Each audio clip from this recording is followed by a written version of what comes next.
Buen día. Vamos a continuar con la clase de Neurociencias 1 acerca de la sexualidad. En este punto es muy importante aclarar las áreas encefálicas que están involucradas en la sexualidad. Tienen relación directa con los núcleos que se encuentran en el hipotálamo, así como hemos estudiado el sistema de emociones o expresión de emociones, que está relacionado con el sistema límbico, ciclo del sueño y vigilia, porque todas ellas participan en el sistema de supervivencia. Así mismo la sexualidad. ¿Qué ocurre con la sexualidad? Eso está relacionado con la función de la reproducción.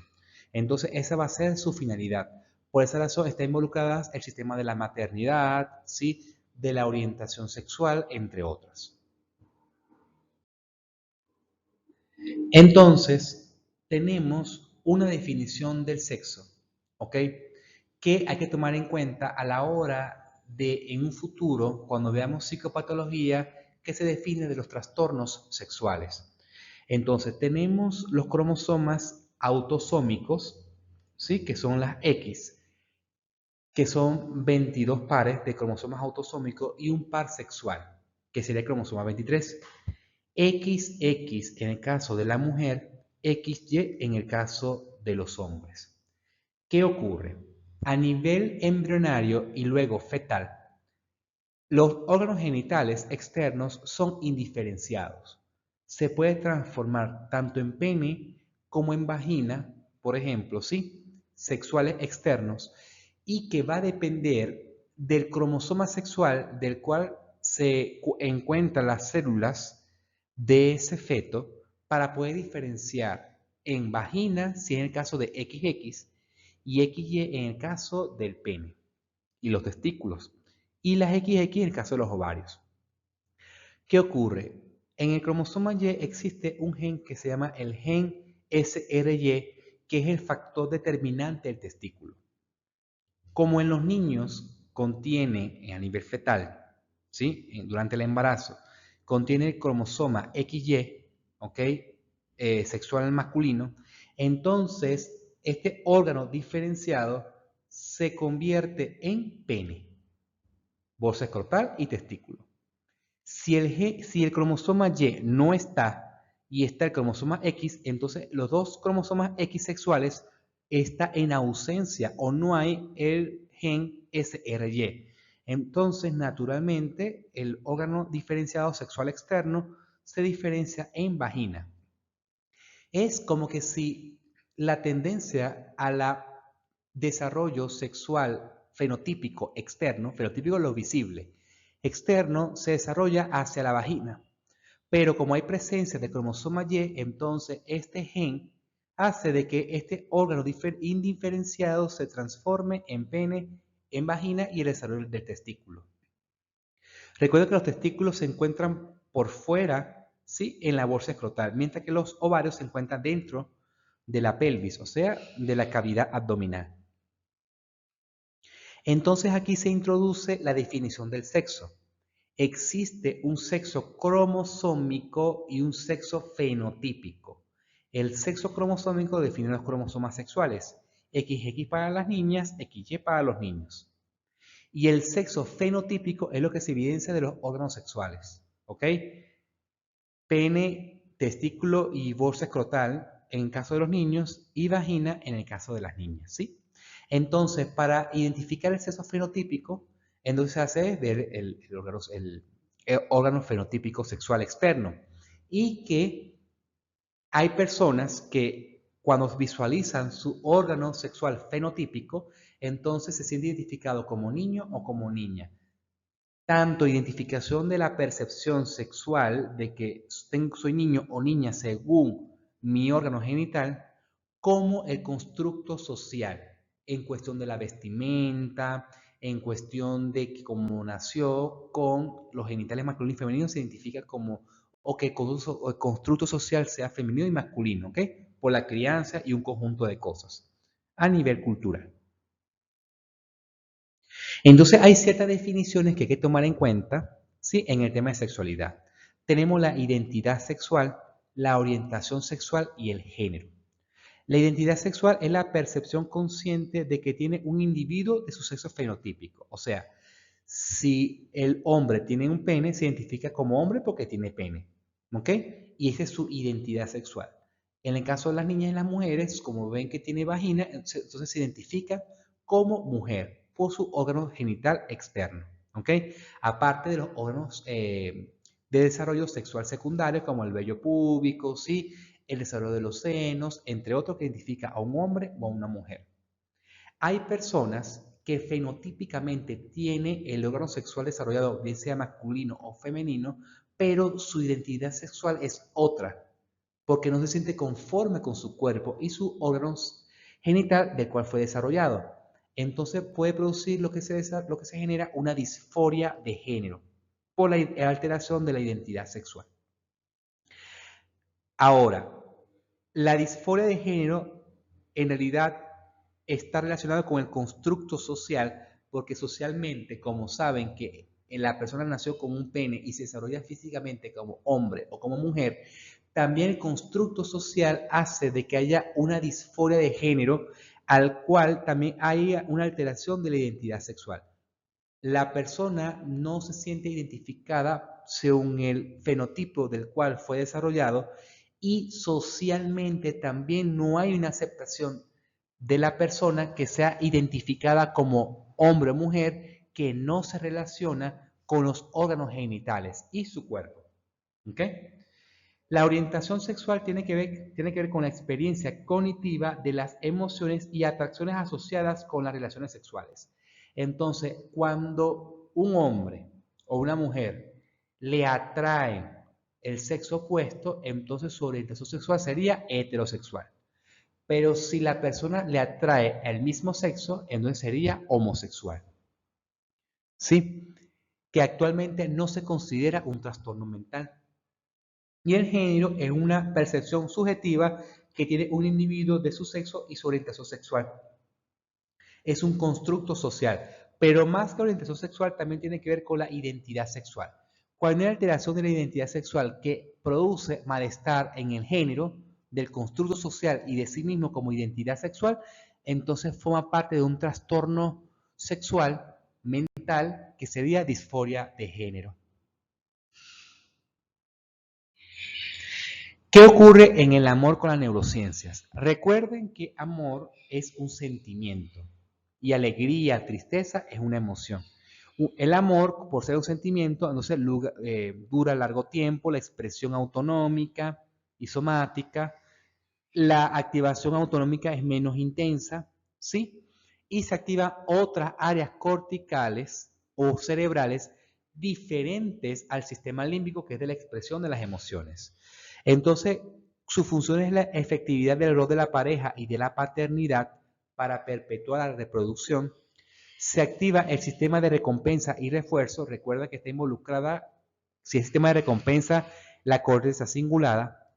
Participan neurotransmisores como la oxitocina y vasopresina, aparte de los otros neurotransmisores involucrados en las emociones como la serotonina, que es el bienestar.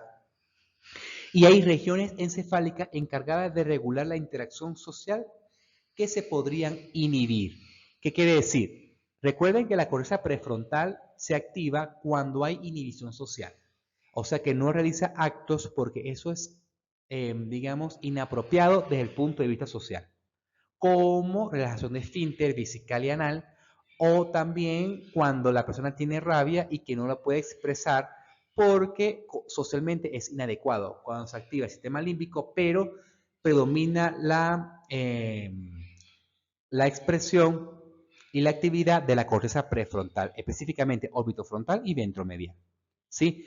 Cuando una persona ve a un ser querido, bien sea en foto o en persona, que intenta abrazar a la persona, entonces se inhibe a la corteza prefrontal y da el abrazo. Porque si se activa la corteza prefrontal, entonces inhibe socialmente y por esa razón no da los abrazos. ¿Sí? Eso va en relación con las conexiones con el sistema límbico. Entonces, cuando una persona, una madre, ve la foto de su hijo o de un ser querido, entonces allí se activan áreas, por ejemplo, del sistema límbico, ¿sí? y también como la amígdala cerebral y se activa las áreas con respecto a la asociación y percepción cognitiva auditiva, si escucha cosas, ¿sí? O la llamada de un familiar. Reconocimiento de rostros que tiene que ver con la circunvolución del símbolo que identifica el rostro de la familia, ¿ok? Y también se activa el lóbulo occipital en relación a la visualización de un familiar, bien sea en persona o en foto. Y se inhibe la corteza prefrontal, ventromedial y orbitofrontal para que sepan de que estamos en un contexto social que no puede estar alerta de la inhibición social y que tiene que abrazar a la persona, ¿ok? Entonces allí tiene que inhibirse la actividad de la corteza prefrontal, ventromedial y orbitofrontal. Lo anterior es expresión básicamente del amor. Fíjense que se activa otras áreas aparte del sistema límbico. Activa otras áreas en relación a reconocimiento de rostros, percepción auditiva, percepción visual. Y esas percepciones se estudiarán muy bien en el siguiente semestre que corresponde a Neurociencias 2. Ahora, ¿por qué hay animales que son monogámicos y por qué hay animales que son poligámicos? O sea, hay animales que prefieren la monogamia, que estén con la misma persona a lo largo de la vida, y hay animales que son poligámicos porque prefieren estar de una pareja a otra. Tiene que ver con la actividad de la oxitocina y vasopresina con ciertas estructuras, por ejemplo, la corteza prefrontal, núcleo caudado, puntamen y el globo pálido ventral. Y también el sistema de placer, que es el núcleo accumbens. Resulta ser que la corteza, estas estructuras que se encuentran a nivel encefálico, son influenciadas por la actividad de la oxitocina y de la vasopresina. Resulta ser de que cuando hay aumento de receptores de oxitocina en el núcleo accumbens y en los núcleos de la base, entonces son pacientes o son personas o son animales que prefieren la monogamia. Al liberarse la oxitocina y actúan sobre receptores a nivel del sistema de placer y núcleo de la base, prefieren la monogamia. Pero resulta que los animales que tienen disminución de la concentración de receptores de oxitocina en estas estructuras prefieren la poligamia. Eso quiere decir de que puede liberar la oxitocina, pero como no tienen receptores donde llegar en estas estructuras, prefieren la poligamia. Con respecto a la vasopresina, ¿sí? Hay aumento de la concentración de estos receptores en el globo pálido ventral, que forma parte del sistema de los núcleos de la base, y el núcleo septal lateral. Hay aumento de estos receptores de vasopresina en los animales monogámicos, pero hay disminución de estos receptores en los animales poligámicos, ¿sí? Entonces, las hormonas del sistema neuroendocrino que se libera en la neurohipófisis, que es la oxitocina y vasopresina, cumplen un rol sistémico como hormona, pero si actúa como neurotransmisores en este sistema, entonces participa en la selección de la pareja monogámica o selección de múltiples parejas, que es la poligamia, en relación a la oxitocina y vasopresina. La oxitocina también se libera ante la percepción táctil del abrazo y genera sensación de tranquilidad y de bienestar. Entonces, también en la expresión del amor, cuando una madre abraza a su hijo, también hay liberación de oxitocina a nivel de estas áreas para la expresión del amor, pero en este caso no de pareja sexual, sino de expresión del amor del madre hacia sus hijos. Las hormonas sexuales provienen del colesterol y el colesterol es un lípido. Entonces, como las hormonas sexuales, como los estrógenos, la progesterona y la testosterona, provienen del colesterol, entonces participa en la producción de las hormonas sexuales, tanto masculinas como femeninas. Las hormonas sexuales masculinas, que la testosterona, y las femeninas, que la progesterona y el estradiol, que serían los estrógenos. Entonces, la progesterona y los estrógenos lo producen los ovarios y la testosterona por los testículos, ¿sí? Y que ellas comienzan a liberarse en la pubertad cuando los ovarios comienzan a liberarse el estrógeno y la progesterona mediante ciclos hormonales para la ovulación y la menstruación, y en el hombre se libera en los testículos cuando produce la pubertad. Resulta que las hormonas sexuales, ¿sí? En este caso las femeninas, producen lo que se llama la expresión genética. Recuerden que como el estrógeno es una hormona sexual esteroidea, o sea, compuesta por lípidos, ella atraviesa la membrana plasmática fácilmente. Y estos receptores que se encuentran dentro de la neurona pueden aumentar la expresión genética. Cuando aumenta la expresión genética, aumenta la plasticidad neuronal, que quiere decir el aumento de sinapsis entre una neurona y otra. ¿En qué áreas? En el área hipotalámicas, pituitaria, que es la hipófisis, en el área preóptica y en el septum. Resulta que la área preóptica puede estar relacionada con la orientación sexual, ¿sí? Y el área preóptica está en o forma parte de los núcleos del hipotálamo.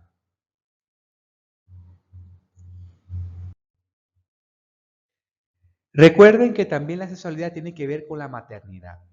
Resulta que la serotonina, que es un neurotransmisor también que participa en la sensación de bienestar, también participa en la expresión del código genético. Cuando una madre amamanta, ¿sí? Ese estímulo táctil del amamantamiento durante los primeros días y semanas de la lactancia produce a nivel cerebral, ¿sí? La liberación de serotonina. La serotonina activa el código genético a nivel cerebral de la expresión de los receptores de los glucocorticoides. Los glucocorticoides se liberan en la glándula suprarrenal y que participa en la modulación del estrés. Recuerden que el cortisol es una hormona que se libera ante situación del estrés, pero resulta que los glucocorticoides también participan en la regulación del estrés y estos receptores aumentan su expresión en el hipocampo. Recuerden la asociación entre el hipocampo y la amígdala cerebral en relación a la expresión de las emociones, pero también participa en la expresión del estrés. Entonces, ¿qué participa? También en el hipocampo. Entonces, al haber aumento de concentración de receptores de glucocorticoides en el hipocampo, son madres que regulan la expresión del estrés. O sea, lo regulan de manera adaptativa, de manera adecuada. Y esa información es transmitida a los hijos, ¿ok? Cuando los hijos se adaptan de manera adecuada ante situación del estrés, porque puede estar influenciado en el proceso de amamantamiento, ¿sí? En la madre, entonces los hijos van a tolerar muy bien el estrés. Y eso va a ser en base a la lactancia materna y a la buena relación madre e hijo. Cuando hay una mala relación madre e hijo en esta etapa de la lactancia materna y en la fase oral, por ejemplo, ¿sí? Que busca el amamantamiento y la exploración del mundo a nivel oral o a través del contacto oral con el objeto, entonces genera alteración de la expresión de glucocorticoides a nivel del hipocampo y genera mala adaptación al estrés en la descendencia. Entonces, por esa razón, la conexión de madre e hijo es muy importante en los primeros días de nacido, incluyendo la impronta, que es el primer contacto piel con piel de la madre e hijo, por la liberación de serotonina y la expresión de los glucocorticoides que participa en la adaptabilidad del estrés. Entonces, parte de la historia psicológica va en relación al antecedente materno o la conexión entre la madre y el hijo. Las hormonas sexuales, como los estrógenos, aumentan la plasticidad neuronal en el hipocampo. Resulta que el hipocampo participa en la memoria explícita a corto plazo y también en el aprendizaje. sí que recurre al lenguaje para su expresión. Eso quiere decir que memoria a largo plazo de la información que estoy promocionando mediante el lenguaje en este momento y que lo estoy diciendo de manera verbal para que ustedes en este momento entiendan la información mediante el lenguaje. Esa información a largo plazo tiene que estar en conexiones con el hipocampo para poder expresar la información a través del lenguaje. Por esa razón participa en la memoria explícita y a corto plazo porque participa en el aprendizaje del día a día.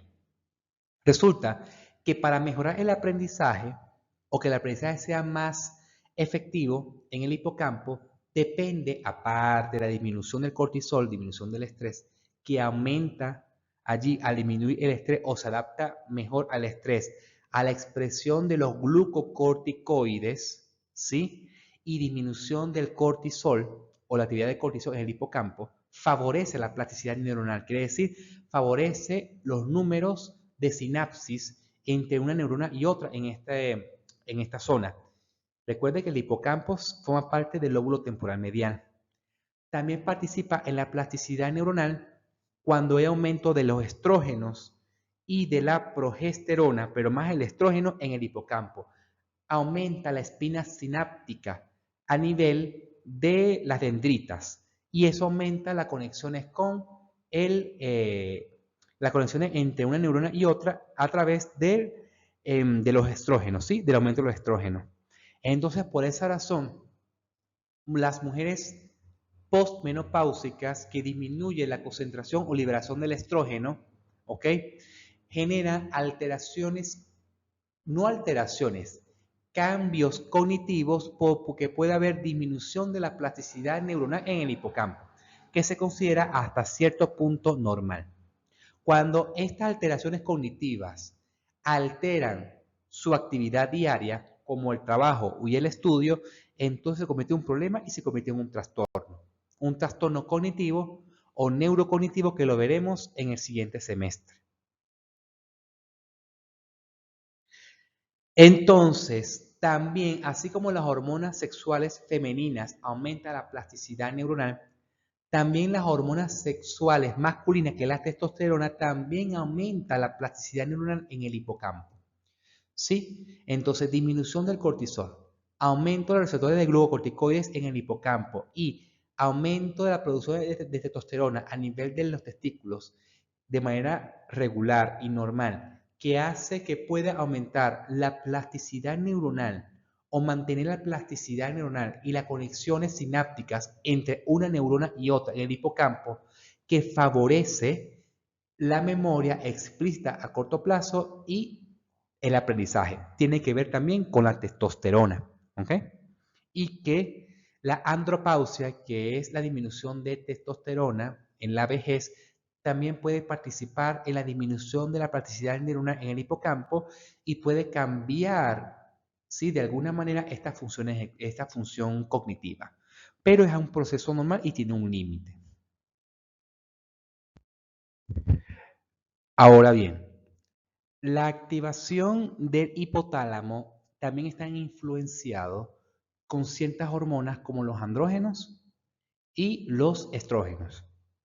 Y cuando se activa el hipotálamo en relación con la liberación del estrógeno o cuando hay liberación del andrógeno, entonces puede inducir a la orientación sexual. Y dependiendo de la orientación sexual, puede ser explicado la activación de estas hormonas con el hipotálamo.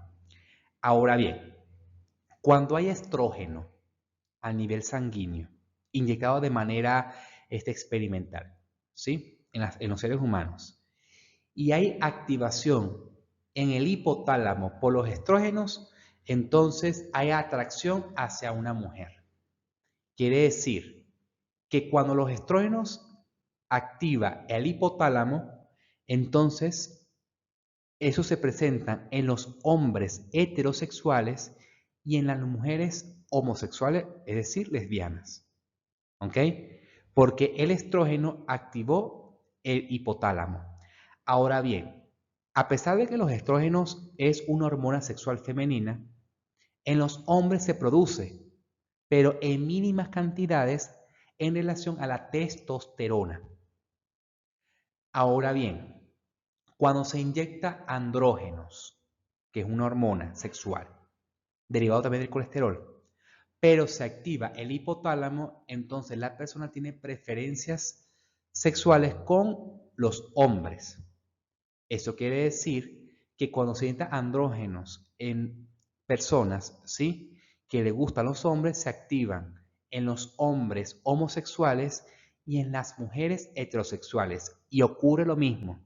A pesar de que los andrógenos es una hormona masculina, en las mujeres se produce, pero en mínimas cantidades en relación al estrógeno.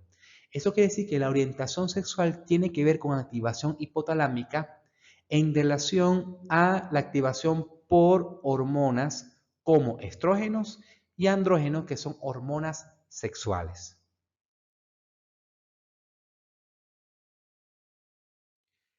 Hay una diferencia de activaciones encefálicas mayor o menor de acuerdo si es un hombre o una mujer. Lo que está dibujado, por ejemplo, en azul, son las áreas encefálicas que se activan en los hombres mayormente que en las mujeres y que aumenta el tamaño un poco más en los hombres que en las mujeres. Y lo que está en verde es lo que se activa mayor o más que los hombres, o sea, en relación a las mujeres, y su tamaño es un poco más en comparación a las mujeres que en los hombres. Entonces, fíjense que existe en los hombres activación en mayor proporción a la corteza orbitofrontal, la amígdala cerebral, en relación a el control emocional. Por eso que los hombres controlan mayormente las emociones o la expresión de las emociones en relación a las mujeres. En las mujeres, si se dan cuenta, se activa la corteza cingulada, tanto anterior como posterior, participa en el sistema de recompensa. Activa de mayor proporción, sí, el sistema límbico. Por esa razón, en las mujeres hay mayor expresión emocional, ¿sí?, en este contexto, y participa muy bueno en el sistema de recompensa y castigo. ¿Ok? No quiere decir que los hombres no tengan la expresión del sistema de recompensa y castigo, pero en la mujer está más desarrollada que en los hombres, en este contexto. Y en los hombres tiene mayor control de la expresión de las emociones en relación a las mujeres. Eso en referente a las áreas cognitivas cerebrales y diferenciación sexual.